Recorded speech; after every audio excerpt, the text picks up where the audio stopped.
Thank you for the introduction. So as you mentioned, we're both medical students at Columbia, and we're working in Stephen Feiner's lab at Columbia to develop an augmented reality guidance system for vascular interventions. So this is our team.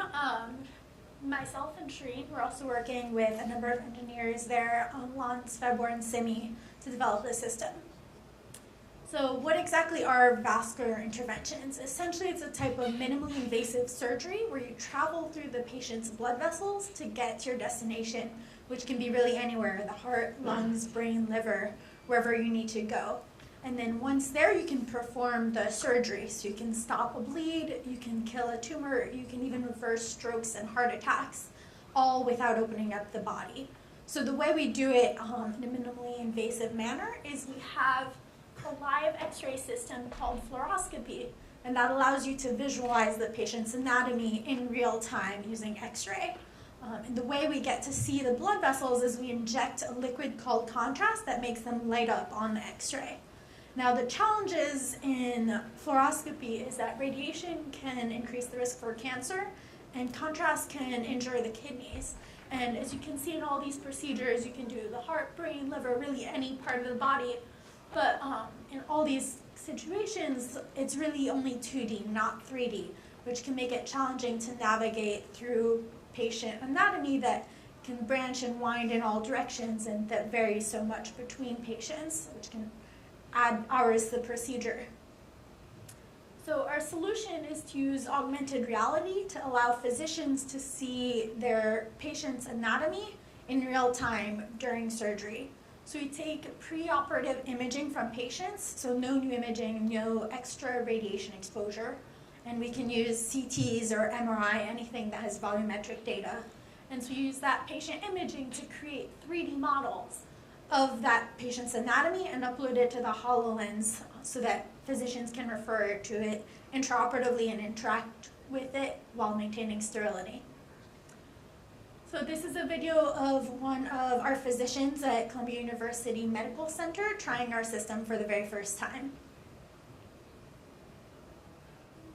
Zoom. Ooh, look at that. Dude, you gotta try this, man. It's awesome. Your face is covered by a heart. Yeah. But like, if you could put this in the top the top corner, and then be doing like an angio and just kind of referencing that. Ah, look at that. So he's looking inside the heart. That's pretty amazing. Is this a congenital heart patient? Well, there's 2 outlets.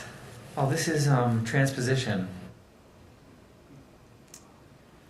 So essentially our concept is that by allowing physicians to see their patient's anatomy in augmented reality during procedures, we can make these procedures faster, safer, and more effective for patients with less risk of cancer from radiation, less risk of kidney damage from contrast, and hopefully by enabling them to better navigate in the patient-specific anatomy, we can improve outcomes and reduce the risk of complications for patients.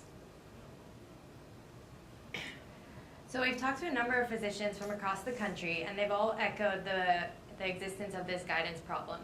Many have told us about how they can't trust 2D fluoroscopy during procedures because they really need to know the angle of approach when they're trying to access a certain vessel, and fluoroscopy just doesn't give them enough information.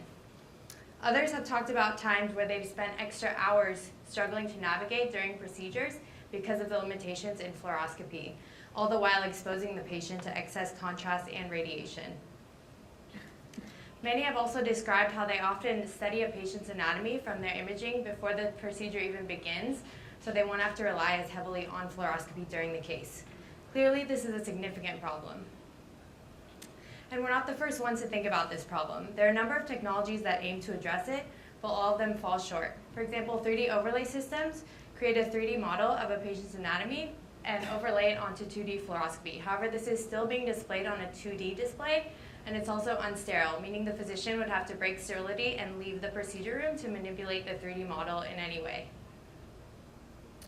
3D printing actually does create a 3D model, a physical 3D model of a patient's anatomy. However, once it's printed, you can't really adjust it in many ways, and it's also unsterile. Intravascular ultrasound provides physicians with a view from the inside of a patient's blood vessels by placing an ultrasound probe at the tip of their catheters that they're threading through blood vessels. However, this is still only in 2 dimensions, and it's also highly user dependent.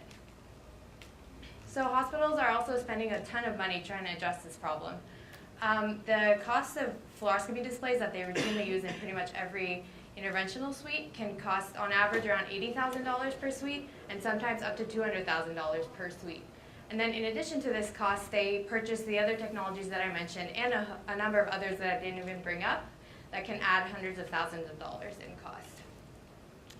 They also spend a lot of money due to the lost time that physicians spend struggling to navigate. So this can cost, for a large academic medical center, around $300,000 per month.